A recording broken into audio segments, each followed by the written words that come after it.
जय हिंद साथियों, मैं उमेश हिराम टीचिंग के लिए TGT, PGT, GIC lecturer, LT, assistant professor, UGC, net एवं जेआरएफ के लिए भूगोल की बेहतरीन क्लासेस अब मैं लेकर आ रहा हूं आपके अपने एग्जाम तर्कस यूट्यूब चैनल पर। तो आज ही सब्सक्राइब करें और अधिक जानकारी के लिए दिए गए नंबर पर संपर्क करें।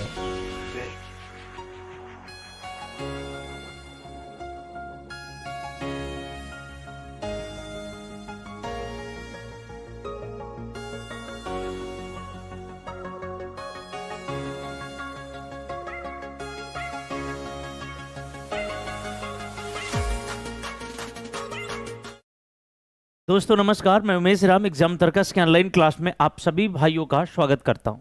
एक बार सभी लोग कमेंट करेंगे, आपको मेरी आवाज़ सुनाई दे रही है, सब कुछ दिखाई दे रहा है। इसके बाद हम लोग इस बेहतरीन प्रैक्टिस सेट का आगाज करें। एक बार सभी लोगों का कमेंट आ जाए।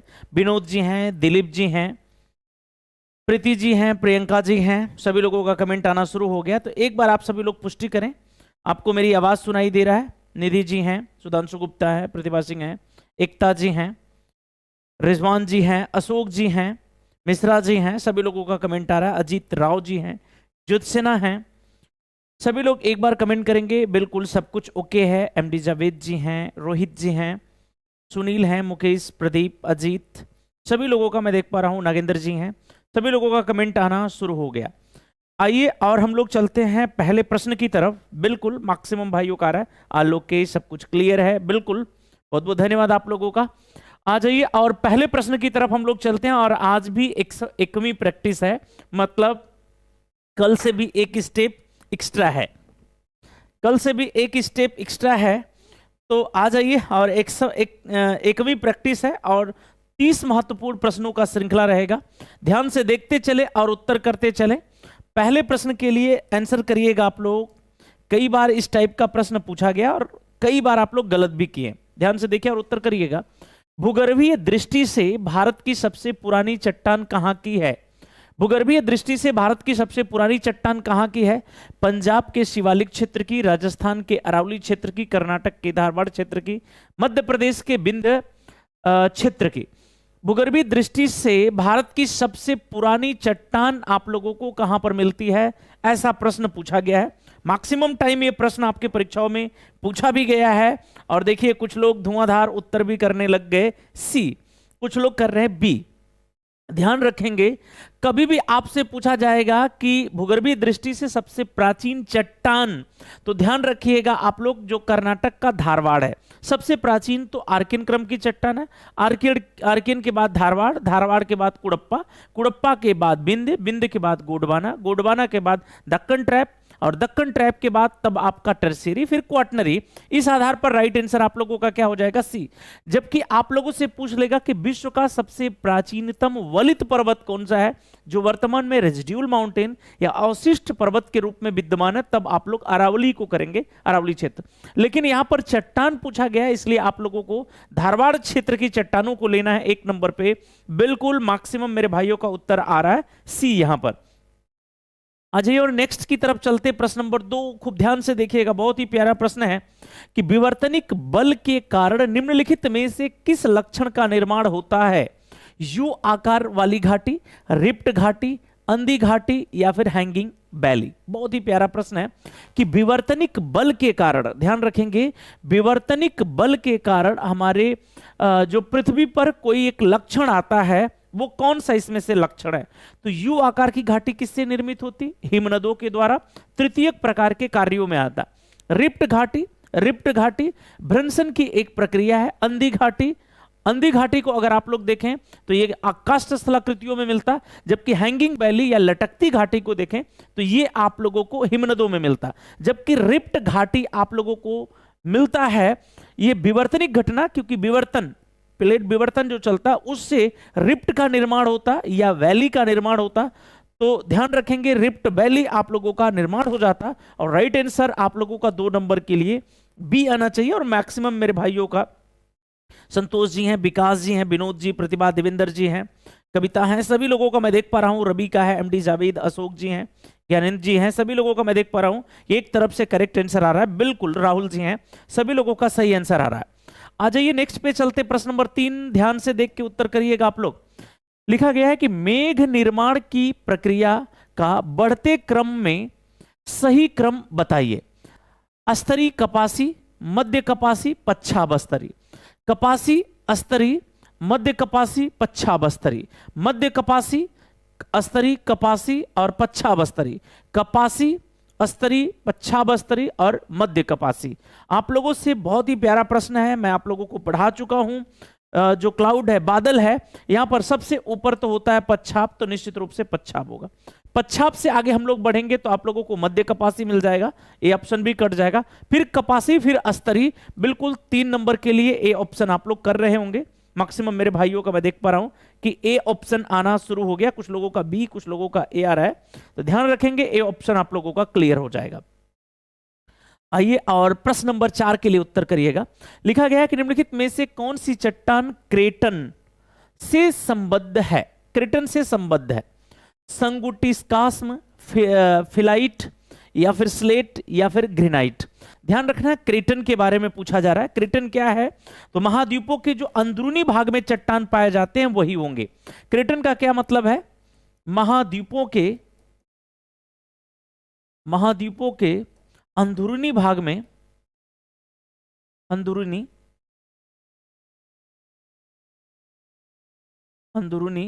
भाग में जो चट्टान पाई जाती है वही होगी। तो महाद्वीपों के अंदरूनी भाग में या महाद्वीपों में कौन सी चट्टान पाई जाती है? महासागरीय बेसिनों में बेसाल्ट, और महाद्वीपों में कौन सी पाई जाती है? ग्रेनाइट पाई जाती है। इस आधार पर 4 नंबर के लिए आप लोगों का डी। बिल्कुल, कुछ मेरे भाई तो बिल्कुल लाइन सा भर दिए हैं, बिल्कुल, और यही उम्मीद भी थी आज के प्रैक्टिस से कि आप लोग 30 में 30 मार के आएंगे, और देखता हूं कहां तक चल पाते हैं। आगे चलते नेक्स्ट 5 नंबर पे ध्यान दीजिएगा।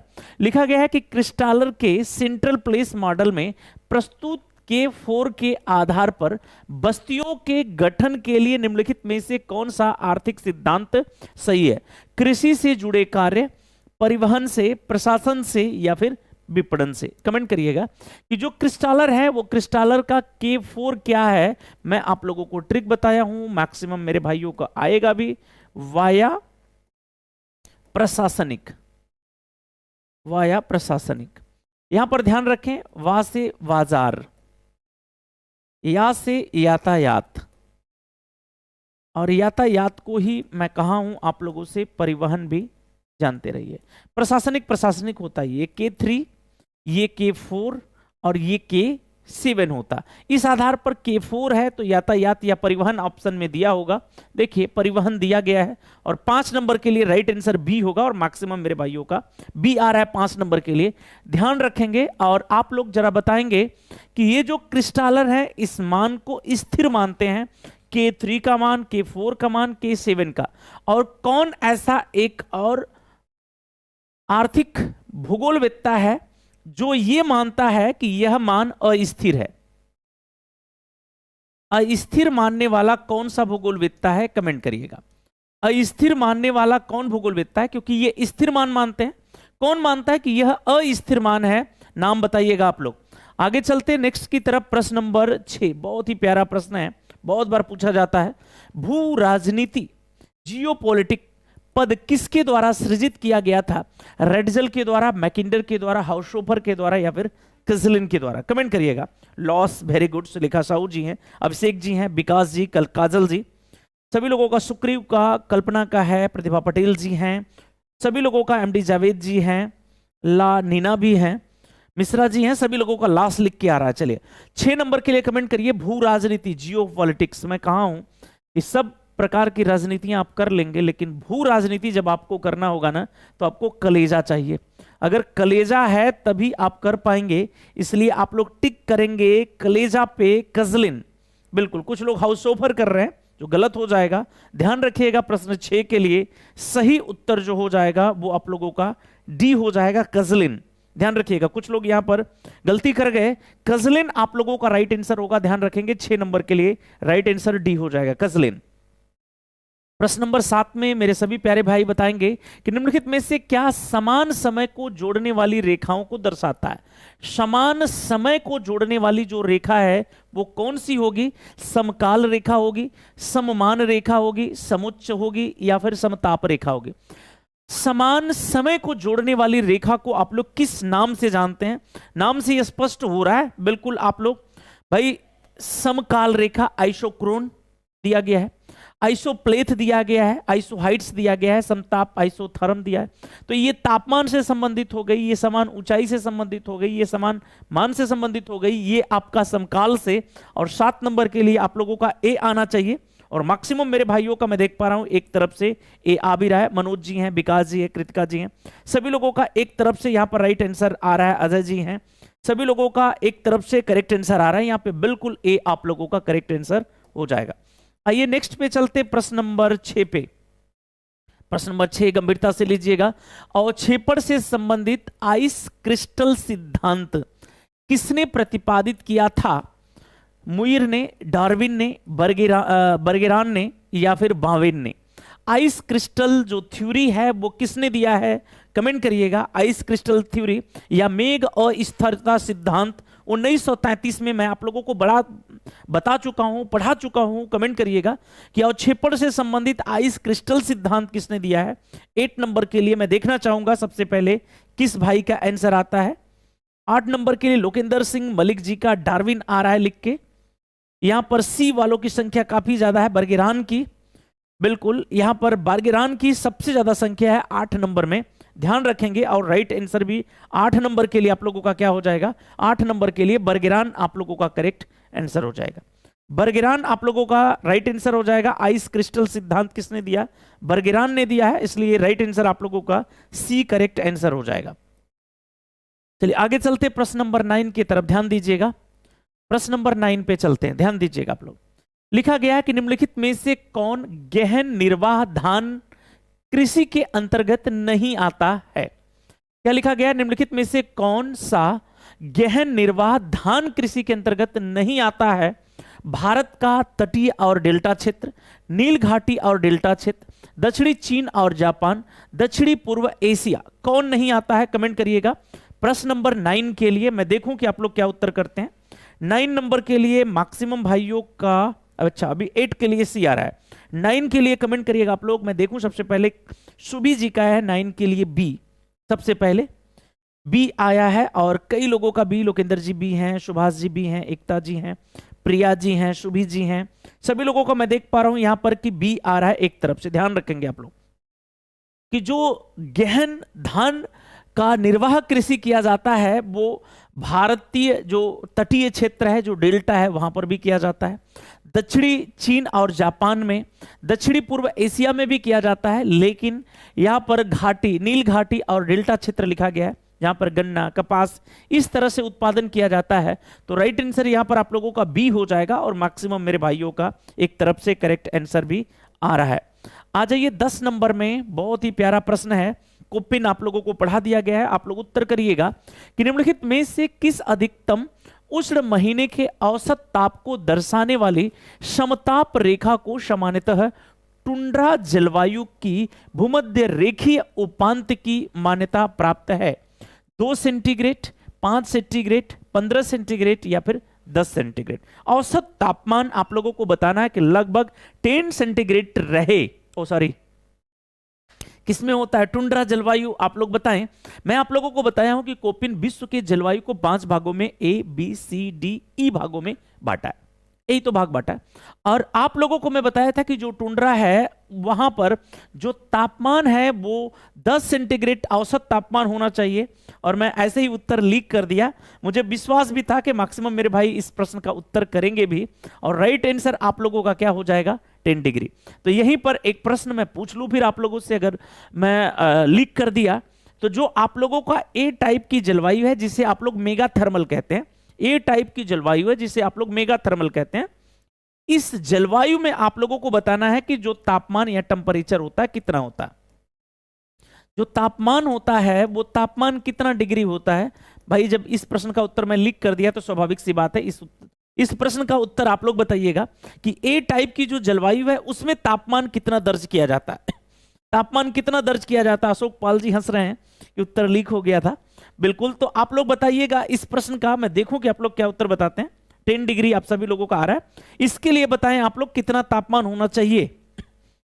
18 संजय जी का आ रहा है, 18। हरिओम जी का आ रहा है कि हम पहले आंसर कर लिए थे, वेरी गुड। 18 लोकेंद्र जी का भी आ रहा है, वेरी गुड। ध्यान रखिएगा इसमें जो तापमान होता है वो 18 सेंटीग्रेड होता है, वेरी गुड। सभी लोग बहुत अच्छा कर रहे हैं, 18।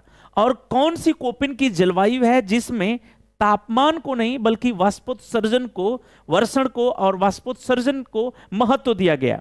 A B C D E में से, पांचों में से कौन सा ऐसा है जिसमें तापमान को नहीं बल्कि वाष्पोत्सर्जन को महत्व दिया गया है? आप लोग कमेंट करके मुझे बताएं। आ जाइए प्रश्न नंबर 11 की तरफ। फिर से कोपेन, ध्यान दीजिएगा। कोपेन के विश्व जलवायु वर्गीकरण में BWH के लिए निम्नलिखित में से कौन से प्रकार का जलवायु उपयुक्त है? मध्य अक्षांश स्टेप जलवायु, उष्ण मरुस्थल जलवायु, उपोष्ण मरुस्थल स्टेपी जलवायु, मध्य अक्षांशीय मरुस्थल जलवायु। बहुत ही प्यारा प्रश्न, ध्यान से उत्तर करिएगा आप लोग। बिल्कुल बी आप लोगों का आना शुरू हो गया कि बी टाइप की जो जलवायु होती है वो वाष्पोत्सर्जन पर आधारित है, वेरी गुड। प्रश्न नंबर 11 के लिए कमेंट करिएगा, मैं देखूं कि आप लोग क्या उत्तर करते हैं। 11 नंबर में, 11 नंबर में भी आप लोग बी करना शुरू कर दिए, बिल्कुल वेरी गुड।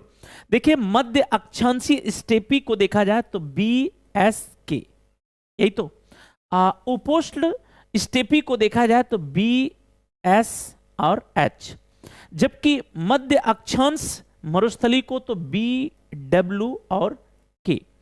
और आप लोगों से BWH पूछा है, तो मुझे विश्वास है कि मेरे सभी भाई इतने अच्छे से, इतने प्यार से पढ़े हैं कि ये सब प्रश्न जलवायु से तो कुछ होने वाला नहीं है, कोई गलत करवाने वाला ही नहीं है। कोपेन, त्रिवार्ता, थानथ्वेट और विश्व में हम लोग सामान्य आधारों पर भी जलवायु को पढ़ लिए। इससे पहले मैक्सिमम मेरे भाइयों का आता था सर जलवायु एक बार जरूर पढ़ा दीजिए। जलवायु समझ में नहीं आता कि क्या करना है, कैसे हमको उत्तर करना है।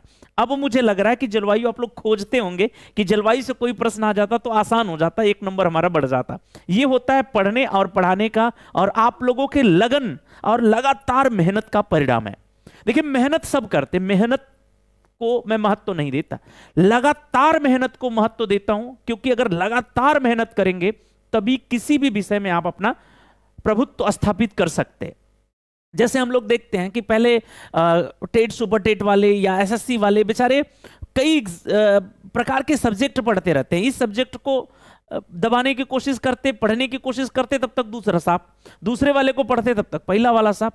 एक सब्जेक्ट में अगर 5-6 महीने लगातार समय दे दिया जाए, 1 वर्ष समय दे दिया जाए, तो उस सब्जेक्ट में आप लोग बात करने लग जाएंगे। जैसा कि मैं परिणाम देख रहा हूं और आप लोग अपने अंदर खुद परिणाम को देख पा रहे होंगे कि ज्योग्राफी कितनी आसान हो गई होगी। हर एक प्रश्नों का उत्तर, प्रश्न नहीं आया कि हाई पकड़िए उत्तर, ऐसे आप लोग उत्तर देते हैं। तो राइट आंसर आप लोगों का 11 के लिए बी हो जाएगा। आ जाइए नेक्स्ट की तरफ। प्रश्न नंबर 12 बहुत ही प्यारा प्रश्न है, ध्यान से देखिए, उत्तर करिएगा। निम्नलिखित में से किस देश में विश्व की सबसे लंबी तटरेखा है? ऑस्ट्रेलिया लिया गया है, जापान लिखा गया है, ब्राजील लिखा गया है या फिर कनाडा लिखा गया है? विश्व में किस देश, विश्व में से किस देश में विश्व की सबसे लंबी तटरेखा किसकी है? कमेंट करिएगा। ध्यान रखिएगा यहां स्पेशली होना चाहिए था बड़ी तटरेखा। बड़ी तटरेखा की अगर बात किया जाए तो सबसे बड़ी तटरेखा आप लोगों को मिलती है कनाडा में, ध्यान रखेंगे।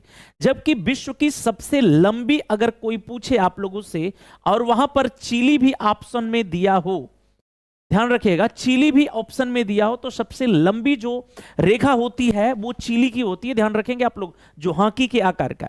लेकिन चिली दिया नहीं, स्वाभाविक सी बात है, बड़ी और लंबी का संदर्भ आप लोग यहां पर ब्राजील से लगा ले रहे हैं तो ब्राजील हो जाएगा। क्योंकि जब चिली का आप लोग मैप देखेंगे ना, ऐसे आप लोग दक्षिणी अमेरिका को जब आप लोग ड्रॉ करते हैं ऐसे, तो चिली आप लोगों को ऐसे मिलेगा बिल्कुल हाथी की तरह, और सबसे लंबाई में सबसे लंबी तटरेखा हो जाएगी, ध्यान रखिएगा। जबकि कनाडा को टेढ़े मेढ़े रेखा होने की वजह से सबसे बड़े तटरेखा वाला माना जाता है। तो कनाडा आप लोग उत्तर कर रहे होंगे 12 नंबर के लिए, राइट आंसर आप लोगों का कनाडा हो जाएगा। चलिए आगे चलते हैं नेक्स्ट की तरफ। प्रश्न नंबर 13 ध्यान से देखेंगे मेरे सभी प्यारे भाई। और कमेंट करेंगे निम्नलिखित में से कौन सा सिलिकॉन प्रधान खनिज नहीं है। बहुत ही प्यारा प्रश्न, इस पर आधारित इस बार आपके परीक्षा में प्रश्न भी बना था। कॉन्सेप्ट समझेंगे, बहुत आसान हो जाएगा आपके लिए ज्योग्राफी। निम्नांकित में से कौन सिलिकॉन प्रधान खनिज नहीं है? मैग्नेटाइट, अब्रक, फेल्सपॉर या फिर पैराक्सीन। ध्यान दीजिएगा कि सिलिकॉन या सिलिका का मतलब होता है बालू। मैं आप लोगों से बताया हूं कि बालू लगभग सभी प्रकार के खनिजों में उपलब्ध होता है, बताया गया था उपलब्ध होता है। कि प्रधान सिलिकॉन प्रधान नहीं है, किसमें बालू की मात्रा कम होगी। ध्यान से देखें तो मैग्नेटाइट लोहे का अयस्क है, इसलिए मैग्नेटाइट आप लोगों को करना पड़ेगा। अब्रक हो गया, फेल्सपार, पैराक्सीन, ये सब चीजें मैं आप लोगों को पढ़ा चुका हूं। इन सबों में आप लोगों को सिलिका की मात्रा बड़े पैमाने पर मिलती है। और राइट आंसर यहां पर क्या हो जाएगा 13 नंबर के लिए?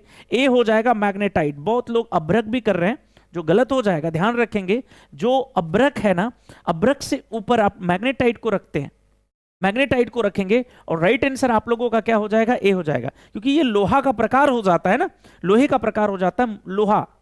लोहा में आप मैग्नेटाइट, हेमेटाइट, सिडेराइट, लिमोनाइट, ये सब आप लोग रखते हैं ना, इसलिए मैग्नेटाइट हो जाएगा राइट आंसर आप लोगों का। 13 नंबर के लिए ए ऑप्शन आप लोगों का क्लियर करना है। आप लोगों को 13 के लिए ए करेंगे। चलिए आ जाइए नेक्स्ट की तरफ। प्रश्न नंबर 14, बहुत ही प्यारा प्रश्न है, ध्यान से देखिए, उत्तर करिएगा। सवाना अपर्दन चक्र की संकल्पना किसकी है? किंग की, पुश एवं टॉमस की, पेल्टियर की या फिर स्टेहलर की? मैं सब आप लोगों को लिखाया हूं, एक एक पॉइंट्स लिखवाया हूं। अगर न लिखवाया हूं तो आप हमसे कहिए। आपके सामने प्रश्न है, उत्तर करिए। सवाना अपर्दन चक्र किसने दिया है? मैं आप लोगों को बहुत अच्छे से पढ़ाया हूं। देखिए यहां पर ध्यान रखिएगा, सवाना एक प्रकार की क्या है? घास है। सवाना एक प्रकार की घास है, और घास को कौन खाता है? पशु खाता है। तो पशु मत करिएगा भैया, पुश कर लीजिएगा। तो पुश एवं थामस, सवाना अपर्दन चक्र एक प्रकार का सवाना घास है, तो पशु ऐसे बनाइएगा, लेकिन पुश एवं थामस होता है या टामस होता है। तो राइट आंसर आप लोगों का बी आना चाहिए, बी आना चाहिए आप लोगों को, बिल्कुल। और वेरी गुड, मैक्सिमम मेरे भाइयों का एक तरफ से बी आ भी रहा है, मैं देख पा रहा हूं। 14 नंबर के लिए बी ऑप्शन आप लोगों का मैक्सिमम मेरे भाइयों का एक तरफ से करेक्ट आ रहा है। चलिए 15 नंबर की तरफ चलते हैं, अध्या पे। 15 नंबर पे ध्यान रखेंगे आप लोग, घाटी का गहरा होना किस अपर्दन से संबंधित है? क्षैतिज अपर्दन से, लंबवत अपर्दन से, रेखीय अपर्दन से, उपयुक्त सभी से? 15 नंबर के लिए आप लोग उत्तर करिएगा। मैं देखना चाहूंगा आप लोगों का उत्तर क्या आता है। 15 नंबर के लिए लिखा गया है कि घाटी का गहरा होना किस अपर्दन से संबंधित है? घाटी का गहरा होना किस अपर्दन से संबंधित है? और एक बार मैं कहूंगा आप लोगों से, भाई का प्रयास अच्छा लग रहा हो तो इंसेंटिव के रूप में, प्रोत्साहन के रूप में आप अंगूठा दान करिए, अंगूठे की संख्या बढ़ाइए। पहली बार आए हो तो सब्सक्राइब भी कर लें, इसलिए किसी प्रकार के बेहतरीन क्लास हमेशा आपके पास पहुंच जाए समय से। क्योंकि बहुत से भाइयों का आता है कि सर नोटिफिकेशन नहीं आ पाता, सर हमें जानकारी नहीं हो पाती। तो ऐसे भाइयों को मैं बताऊं कि प्रतिदिन क्लास होती है, आप सब्सक्राइब कर लेंगे तो अपने आप आपके पास नोटिफिकेशन पहुंच जाएंगे। और एक बार जितने भी ग्रुप बना रखे होंगे शेयर कर दीजिए। ये भी हमारे सकारात्मकता का यही एक परिचय है कि अधिक से अधिक भाइयों के पास हम लोग पहुंचे और अधिक से अधिक ज्ञान को हम लोग विस्तारित करें, प्रसारित करें, भेजें लोगों के पास, और बहुत से मेरे भाई इससे लाभान्वित हो पाए, बहुत से मेरे भाई हम लोगों से जुड़ पाए और हमारा परिवार एक बड़ा परिवार बन पाए।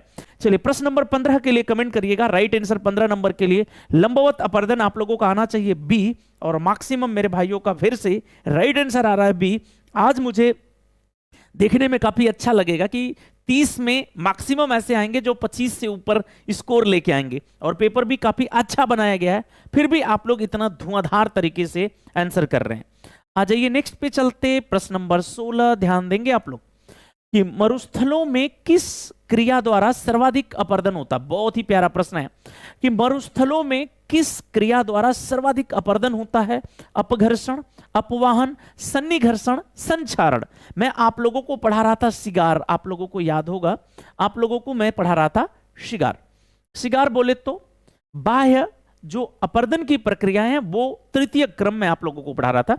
मतलब जो सी है, एस से सी सागरीय जल के कार्य, आई से हिमनद, जी से ग्राउंड भूमिगत जल के कार्य, ए से एयर पवन के कार्य, और आर से रिवर नदी के कार्य। मैं आप लोगों को इसके जो कार्य हैं, कार्यों में जो शक्तियां हैं वो भी आप लोगों को बताया, इसकी जो प्रक्रियाएं हैं वो भी मैं आपको बताया, और अपर्दन और निक्षेपण से बनने वाली अस्त्र आकृतियों को मैं बताया आप लोगों को। तो जो मरुस्थल है वो एयर से बनता, हवा से, और हवा में जाके देखिए मैं आप लोगों को अपवाहन लिखवाया हूं।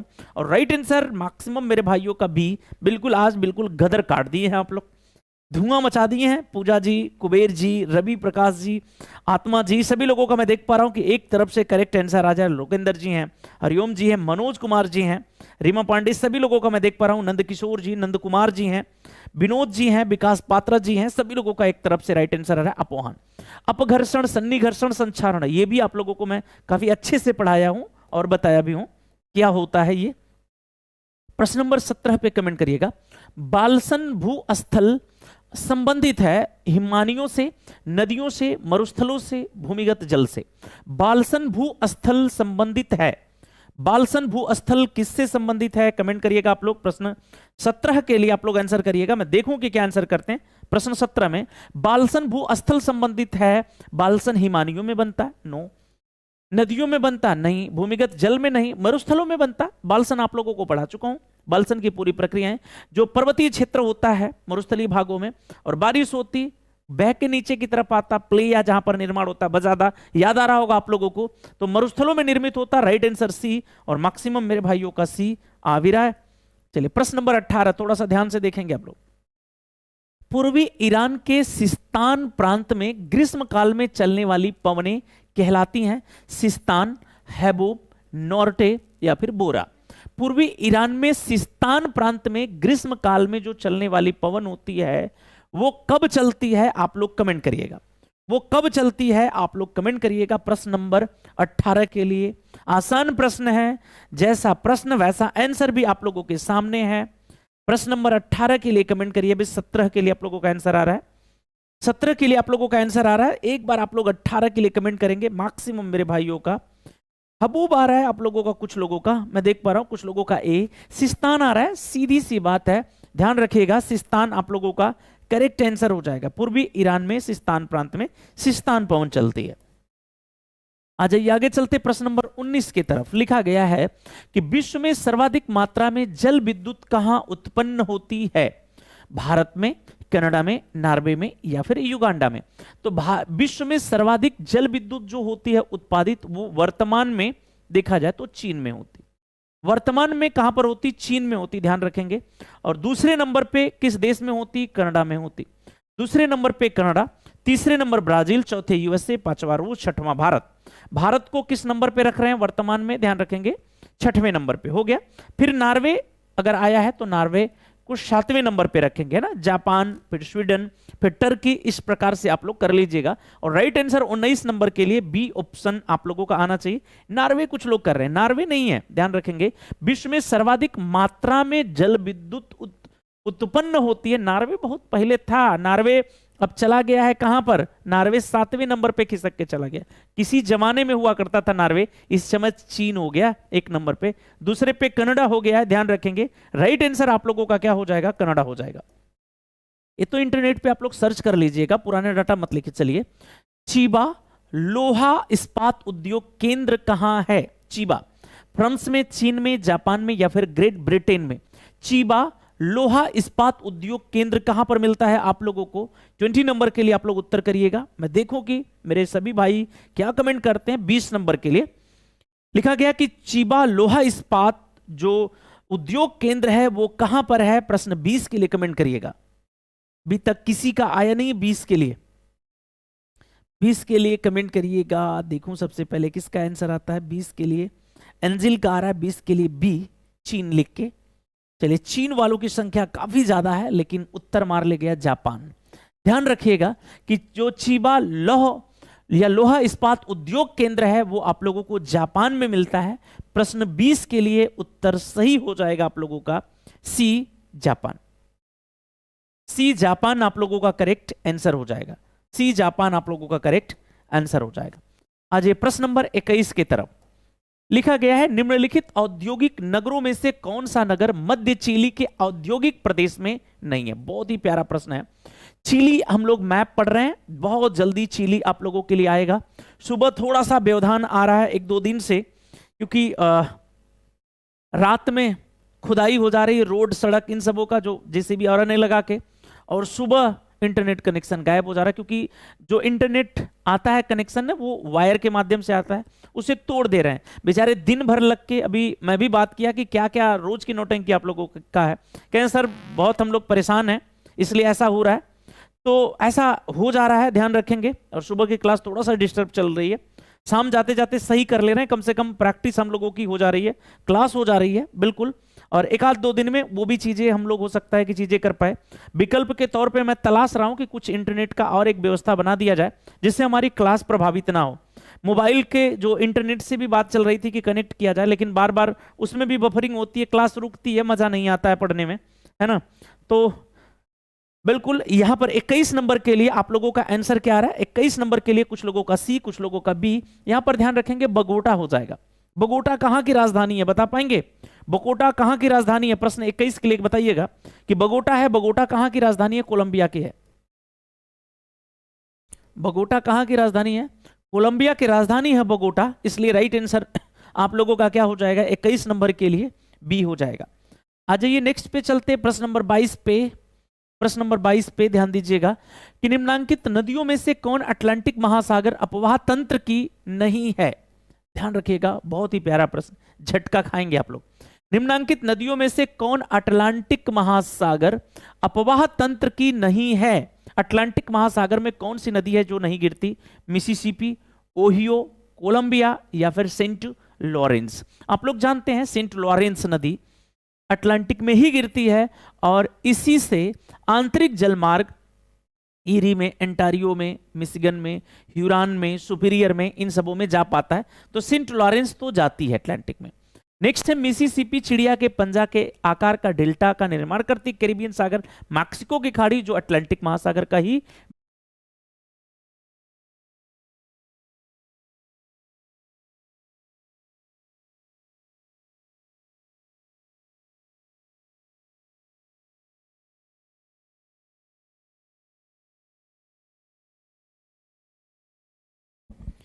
चलिए फिर से हम लोग जुड़ पाए होंगे, बिल्कुल आप लोग कमेंट करें, फिर से हम लोग जुड़ पाए। थोड़ा सा इंटरनेट कनेक्शन इशू आया था, फिर से सही हो गया है।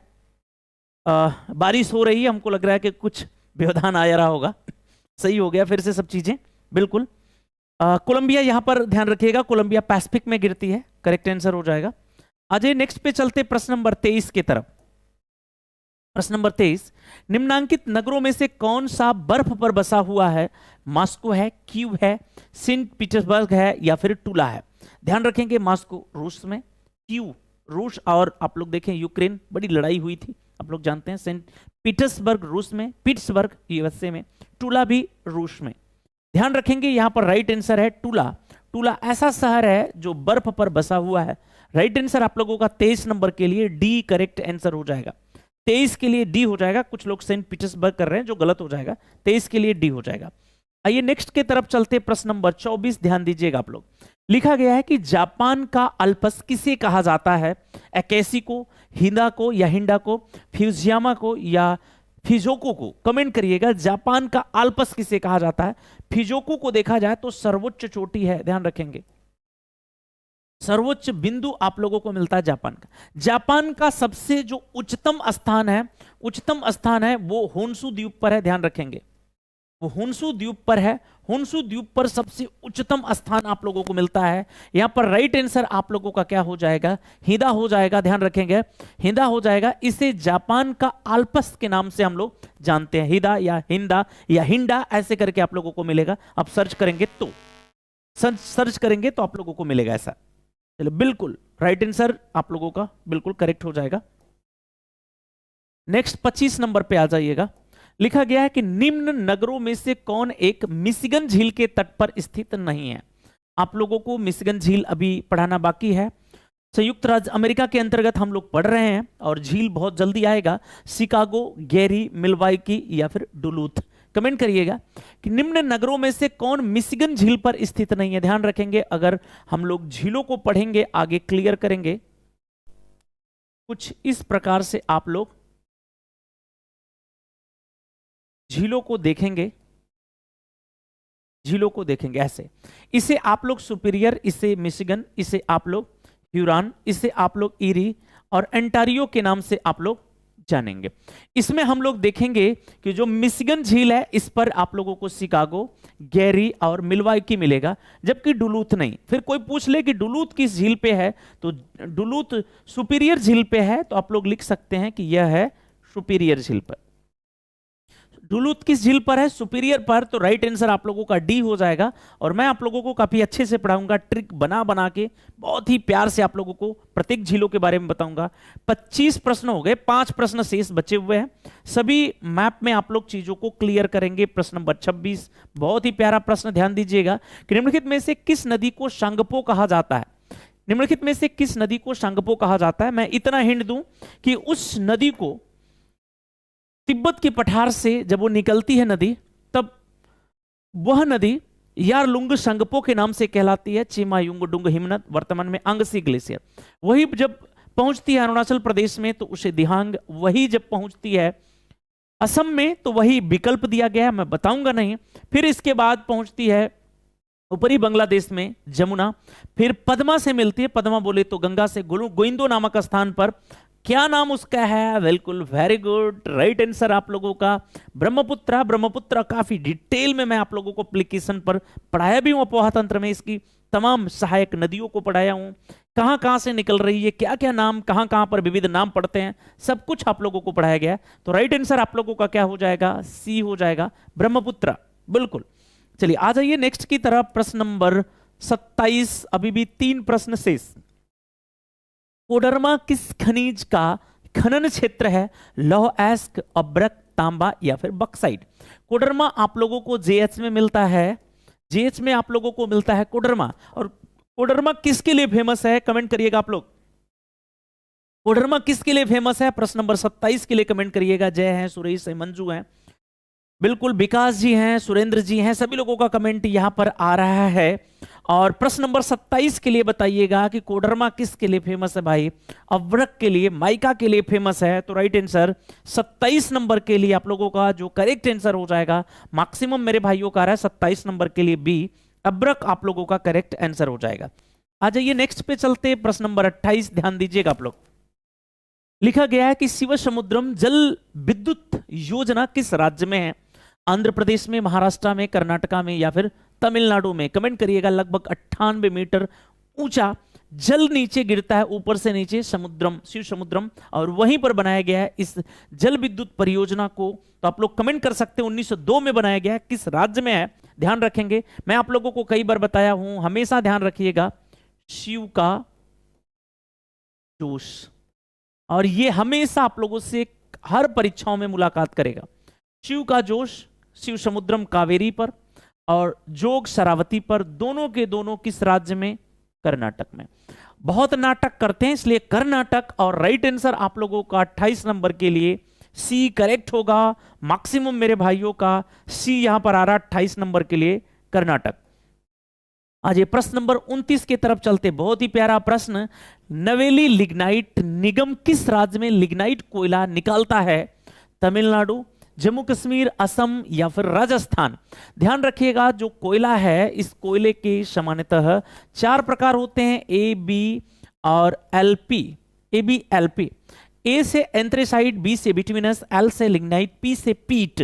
ध्यान रखेंगे, एंथ्रेसाइट कोयला स्पेशली जम्मू कश्मीर, लद्दाख।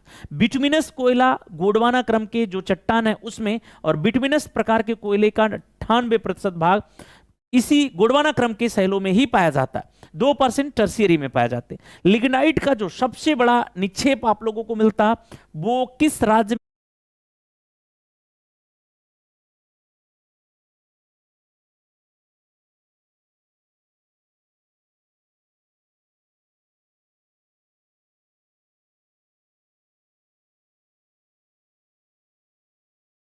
चलिए एक बार फिर से हम लोग जुड़ गए हैं। बहुत तेज हवा और लाइट भी चली गई है, तो इसलिए थोड़ा सा इशू आ रहा है, क्योंकि बारिश बहुत तेज हो रही है और हवा भी बहुत तेज चल रहा है, तो हो सकता है कि नेटवर्क ही उड़ जा रहा हो, है ना। लेकिन वायर से नेटवर्क आ रहा है तो ऐसा होना नहीं चाहिए। कभी कभी जैसे लाइट डिस्टर्ब होती है ना, तो इंटरनेट कनेक्शन भी डिस्टर्ब हो जाता है। जैसे अभी 3 दिन के लिए जो लाइट गई थी उसमें भी नेटवर्क इन लोगों का चला गया था कि सर लाइट नहीं है इसलिए नेटवर्क नहीं आ रहा। तो कभी कभी ऐसा हो जाता है। और यहां पर आप लोगों का जो राइट आंसर हो जाएगा वो तमिलनाडु। लास्ट प्रश्न की तरफ चलते हैं और फिर इसके बाद आप लोगों के लिए टास्क प्रश्न भी शेष बचेगा। देखिएगा और उत्तर करिएगा आप लोग। लिखा गया है कि किस शहर को क्या लिखा गया? लिखा गया है कि किस शहर को उत्तम वस्त्र तैयार करने के कारण पूरब का बोस्टन कहा जाता है? इंदौर को, अहमदाबाद को, इंदौर को, मदुरई को या फिर कोलकाता को? कमेंट करिएगा। और इस बेहतरीन पीडीएफ को प्राप्त करने के लिए आप अपने मोबाइल के टेलीग्राम में जाइएगा और टेलीग्राम में जाके सर्च करिएगा exam Tarkash, exam Tarkash India, exam Tarkash India. फिर इसे आप लोग ज्वाइन कर लीजिएगा, इसे ज्वाइन कर लीजिएगा। यहां पर सभी प्रकार के पीडीएफ, क्लास की नोटिफिकेशन, जानकारियां, हमसे जुड़े सब कुछ आप लोगों को मिल जाएगा एग्जाम तर्कस पर। नेक्स्ट आप लोग देखें कि ज्योग्राफी की जितने मेरे भाइयों को नोट्स चाहिए, नोट्स मंगाना चाहते हैं, जैसे बहुत सी बुक और अन्य चीजें हम लोग पढ़ते हैं, कम समय में चीजों को मिल जाए कलेक्शन एक जगह, ऐसा कुछ चाहिए तो हाथ से लिख लिख के मैप बना के बढ़िया से रखा गया है। लगभग 1160 पेज है, 1200 के लगभग। बहुत ही प्यारा मैटर है, आप लोग मंगा सकते हैं। घर पे बैठे रहिए, फोन घुमाइए 9559574710 पे और घर बैठे रहिए। एक सप्ताह के अंदर बाई पोस्ट आपके एड्रेस पे घर पे पहुंच के बिल बजाया जाएगा, आप जाके नोट्स ले सकते हैं। इसके बाद आप एप्लीकेशन पर भी हमसे जुड़ सकते हैं। एप्लीकेशन पर जुड़ने के लिए आप गूगल प्ले स्टोर में जाएंगे, जहां पर जाके आपको सर्च करना पड़ेगा exam Tarkash, exam Tarkash search करना पड़ेगा और इस एग्जाम तर्कस का लिंक आप लोगों को इस पर भी मिल जाएगा, टेलीग्राम पे भी। तो आप हमसे जुड़ सकते हैं इन माध्यमों से। बहुत जल्द आप लोगों को बारूद एक्सप्रेस बैच जो क्रैश कोर्स पर आधारित रहेगा आने वाला है, और एनसीईआरटी बैच भी आप लोगों के लिए आने वाला है। यहां पर राइट आंसर आप लोगों का अहमदाबाद हो जाएगा। राइट आंसर क्या हो जाएगा? अहमदाबाद हो जाएगा। आ जाइए हम लोग टास्क प्रश्न लें, और कैसा लगा सेशन आप लोग जरूर बताइएगा। और टास्क प्रश्न हम लोग ले लेते हैं। बिल्कुल, कैसा लगा सेशन एक बार जरूर कमेंट करिएगा। टास्क प्रश्न हम लोग ले लेते हैं। टास्क प्रश्न है आप लोगों का कि वूलर झील किस नदी तंत्र के अंतर्गत